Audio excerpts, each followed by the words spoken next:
जरा सोचो, तुम जापान के सबसे अमीर बिजनेस एम्पायर के इकलौते वारिस हो और यही वजह है कि हर कोई तुम्हें मारना चाहता है। तुम्हारी जान को हर तरफ से खतरा है, लेकिन अपनी हिफाजत के लिए तुम एक लेटेस्ट एआई रोबोट लड़की खरीदते हो जो तुम्हारी बॉडीगार्ड बनेगी। मगर तुम एक ऐसे ठरकी आदमी हो जो अंदर ही अंदर उस रोबोट लड़की से प्यार करने लगता है। कहानी की शुरुआत होती है एक बड़े बिजनेस एम्पायर के वारिस ऑथर से, जो अपने ऑफिस में अपने बटलर का इंतजार कर रहा था। बटलर एक गुलाबी बालों वाली लड़की के साथ आता है जिसे वो बताता है कि ये लड़की एक रोबोट है जिसका नाम मैरी है।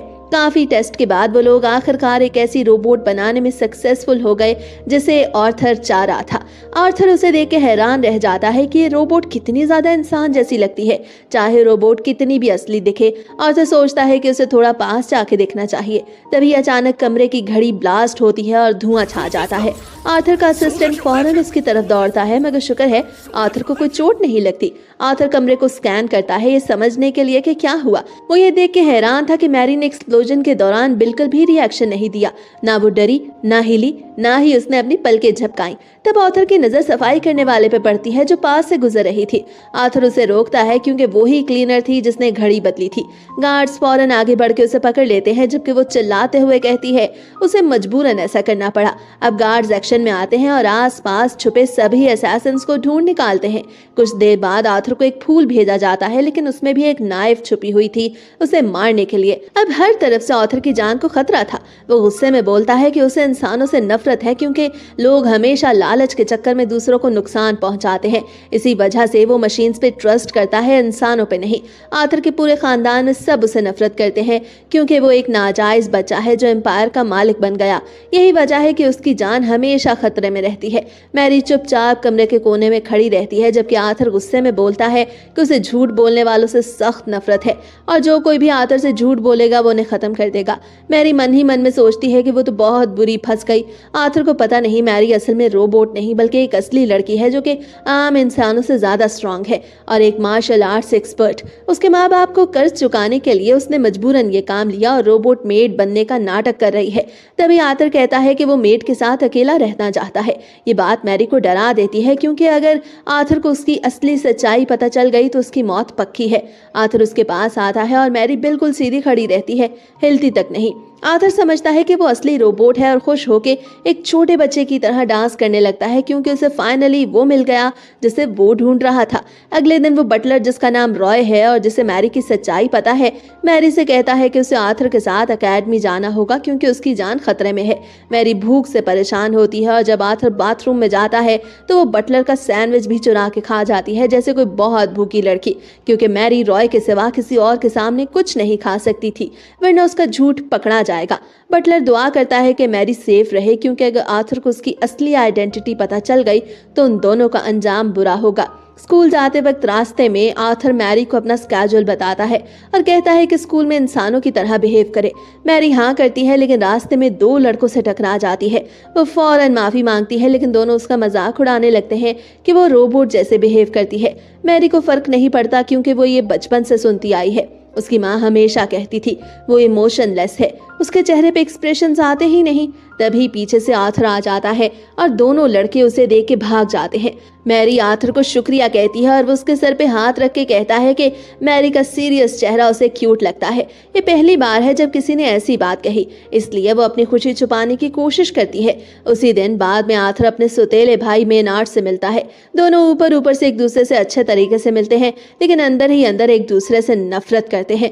मेनार्ड चाहता है कि आर्थर रास्ते से हटा दिया जाए ताकि वो खुद वारिस बन सके। जल्द ही पता चलता है कि वो भी उन लोगों में से है जो आर्थर के पीछे कातिल यानी कि असैसिन्स भेज रहे हैं। मैरी उन दोनों के बीच होने वाली दिमागी बात को समझ जाती है। वो सोचती है कि दोनों के बीच काफी गहरा रिश्ता है और मेनार्ड हमेशा आर्थर को मारने का नए तरीके ढूंढता रहता है। थोड़ी देर बाद मेनार्ड कहता है कि उसे बाथरूम जाना है, लेकिन जैसे ही वो कमरे से निकलता है वो अपना गुस्सा निकालने लगता है कि वो एक बार फिर से अपने भाई को खत्म करने में फेल हो गया। उसे पता नहीं था कि मैरी उसके पीछे खड़ी है।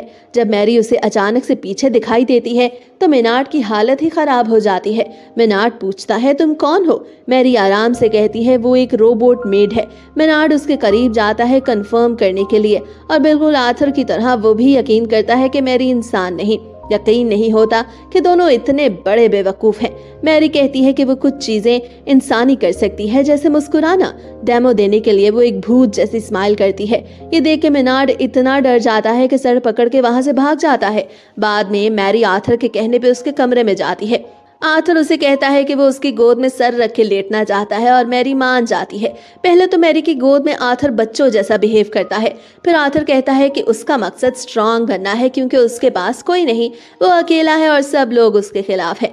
मैरी उसे यकीन दिलाती है कि वो उसके साथ है, चाहे कुछ भी हो जाए वो उसे हमेशा हिफाजत करेगी। ये सुन के आर्थर के चेहरे पे सुकून और उम्मीद आ जाती है। वो मैरी का शुक्रिया करता है और उसकी गोद पे ही नींद में चला जाता है। अब मैरी आर्थर के और करीब हो जाती है और उसे प्रोटेक्ट करने का वादा करती है, बिल्कुल जैसे पहले आर्थर ने उसे प्रोटेक्ट किया था। लेकिन अभी भी वो आर्थर से झूठ बोलने को लेके परेशान है। कुछ दिन बाद आर्थर शाम के लेक्चर के लिए निकलता है। वो कार में बैठता है। मैरी घर पे ही रहती है, लेकिन कुछ सेकंड्स बाद एक और कार आती है और ड्राइवर कहता है कि वो आर्थर को लेने आया है। बटलर घबरा जाता है, लेकिन जब पीछे मुड़ता है तो मैरी गायब थी। वो महसूस कर लेती है कि कुछ गड़बड़ है और कार का पीछा करती है। पता चलता है कि मेनार्ड ने ही आर्थर को किडनैप करवाया। आर्थर कार में बंधा हुआ होता है। मेनार्ड हंसता है और कहता है कि आर्थर ने अपनी रोबोट मेड की वजह से अपना गुस्सा खो दिया। इतने में मैरी भागते हुए कार के ऊपर कूद जाती है और किडनैपर्स को शांति से कहती है कि वो आर्थर को बचाने आई है। मेनार्ड घबरा जाता है और ड्राइवर को कहता है कि गाड़ी और तेज भगाओ, ये लड़की नहीं बस एक रोबोट है। ड्राइवर कार को लेफ्ट राइट घुमाता है और मैरी गिर जाती है, लेकिन उनका पीछा नहीं छोड़ती। थोड़ी देर बाद आर्थर अपने आप को एक वेयर हाउस में पाता है, जहां मेनार्ड उसे मारने का प्लान बना रहा था। आर्थर जानता था कि वो मरने वाला है, फिर भी वो मैरी के लिए फिक्रमंद था। मेनार्ड पागलपन में हंसता है और कहता है कि तुम्हारी वो रोबोट मेड तो गाड़ी से गिर के टुकड़े टुकड़े हो गई होगी। आर्थर गुस्से में कहता है, मैं तुम्हें कभी माफ नहीं करूंगा मैरी को नुकसान पहुंचाने के लिए। मेनार्ड उसका मजाक उड़ाता है, कहता है तुम भला एक रोबोट के लिए इतने फिक्रमंद क्यों हो। तभी पीछे से एक आवाज आती है, मेनार्ड की रिकॉर्डिंग, जिसमें वो आर्थर को मारने की धमकी दे रहा था। वो फौरन अपने आदमियों को कहता है कि आर्थर की तलाशी लो। जब वो आर्थर के कपड़ों में से फोन निकालते हैं तो मेनार्ड हैरान हो जाता है। आर्थर कहता है कि उसकी सर्वेलियंस डिवाइस उसके सूट में लगी हुई है और ये वीडियो फाइल क्लाउड पे अपलोड हो चुकी है। आर्थर उसे याद दिलाता है कि अगर ये वीडियो लीक हो गई तो उसका कैरियर खत्म। मेनार्ड घबरा जाता है और किसी जरूरी काम का बहाना बना के वहां से भाग निकलता है और अपने आदमियों को आर्थर के साथ छोड़ देता है। जब वो दोनों आर्थर को मारने के लिए रेडी होते हैं तो मैरी वहां पहुंच जाती है और दोनों असैसिन्स की बुरी तरह पिटाई करती है, जिसके बाद वो दोनों वहां से भागने पे मजबूर थे। लेकिन उनकी कार गायब थी क्योंकि मेनार्ड पहले ही उसमें भाग चुका था, इसलिए उन्हें पैदल ही भागना पड़ता है। मैरी आर्थर के हाथ खोल देती है, लेकिन तभी फ्लोर पे गिरा पेट्रोल सिगरेट के छोटे टुकड़े से आग पकड़ लेता है और दोनों अंदर फंस जाते हैं। मैरी जल्दी से कोई रास्ता ढूंढती है क्योंकि आर्थर सांस नहीं ले पा रहा था। उसे रूफ के पास एक आउटलेट मिलता है और कहती है कि वो आर्थर को ऊपर भेज देगी, लेकिन खुद बाहर नहीं निकल पाएगी। आर्थर मना करता है, लेकिन मैरी उसे कहती है कि वो खुश होती है जब वो उसके पास होती है और ये भी कहती है कि वो बच जाएगी क्योंकि वो एक रोबोट है। आर्थर मजबूरन मान जाता है और मैरी उसे बाहर पुश कर देती है और खुद अंदर रह जाती है। थोड़ी देर बाद मैरी धुएं के असर से बेहोश हो जाती है, लेकिन जब होश आता है तो वो मैनर में होती है आर्थर के साथ। पता चलता है कि आर्थर ने बटलर को कॉल करके मैरी की जान बचाई। आर्थर कहता है कि उसे एक सवाल पूछना है। मैरी और बटलर दोनों घबरा जाते हैं क्योंकि उन्हें लगता है कि वो उसकी असलियत का सवाल पूछने वाला है कि वो इंसान है या रोबोट, लेकिन आर्थर बस मुस्कुराता है और कुछ नहीं बोलता। अगले दिन आर्थर एक गार्डन पार्टी होस्ट करता है जिसमें कई अमीर मेहमान आते हैं। आर्थर मैरी को कहता है पार्टी बहुत इंपॉर्टेंट है क्योंकि उसके फादर ने उसे जिम्मेदारी दी है। मैरी उसे अश्योर करती है कि वो हर शख्स पर नजर रखेगी जो पार्टी खराब करने की कोशिश करेगा, लेकिन आर्थर कहता है कि उसके पास इसके लिए एक और इम्पोर्टेंट काम है। मैरी हैरान होती है और पूछती है कौन सा काम। आर्थर कहता है कि वो सब सब्ज मिर्ची खत्म कर दे क्योंकि उसे वो पसंद नहीं।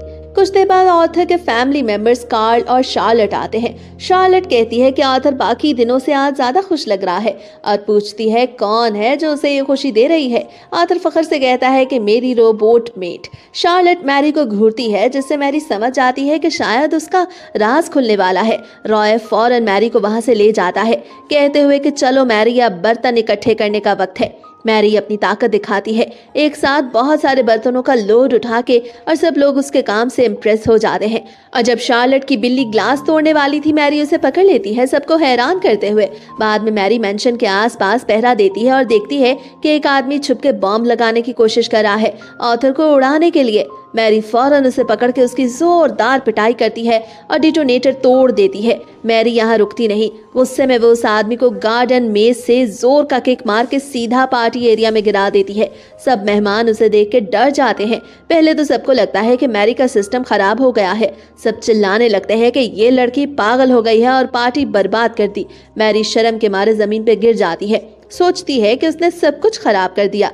तभी ऑथर पीछे से आता है, मैरी का हाथ पकड़ता है और सबको बताता है कि घबराने की जरूरत नहीं। मैरी ने सिर्फ एक उल्लू के पट्टे को रोका है जो गार्डन में बॉम्ब लगा के सबको उड़ाने वाला था। ये सुन के सब गेस्ट्स का रिएक्शन बदल जाता है और अब सब मैरी के लिए तालियां बजाने लगते हैं। शार्लेट और कार्ल तो खास तौर पे इम्प्रेस होते हैं मैरी से। दूसरी तरफ बिल्डिंग के रूफ पे मेनार्ड मैरी को बुरा भला कह रहा था और कहता है कि उस रोबोट ने उसके सारे प्लान्स बर्बाद कर दिए। लेकिन वो अभी भी हिम्मत नहीं छोड़ता और फैसला करता है कि जब तक ऑथर जिंदा है वो चैन से नहीं बैठेगा। रात को पार्टी के बाद ऑथर के कहने पे मैरी अपनी मेड आउटफिट चेंज करके खूबसूरत ड्रेस पहनती है और बालकनी पे आर्थर से मिलने जाती है। वो पार्टी खराब करने के लिए माफी मांगती है, मगर ऑथर हंस के कहता है, तुमने तो कमाल कर दिया मैरी। फिर वो कैजुअल बात करते हुए अचानक मैरी से पूछ लेता है, वैसे तुम किस चीज से चलती हो? मैरी घबरा जाती है और जल्दी से झूठ बोल देती है, मैं AA बैटरीज से चलती हूँ, यानी वो आम बैटरीज जो टीवी रिमोट्स में लगते हैं। आर्थर, जो मैरी की किसी बात पे आसानी से यकीन कर लेता, बिना सोचे समझे उसकी ये बात भी मान लेता है। तभी वो मैरी को अपने पास करता है और उसके फोरहेड पे हल्का सा किस करता है। मैरी बिल्कुल शॉक्ड हो जाती है। वो जल्दी से उसे पुश करके भाग जाती है और ग्रीन हाउस में छुप के सोचती है कि अब तो ऑथर ने पक्का जान लिया होगा कि मैं इंसान हूँ।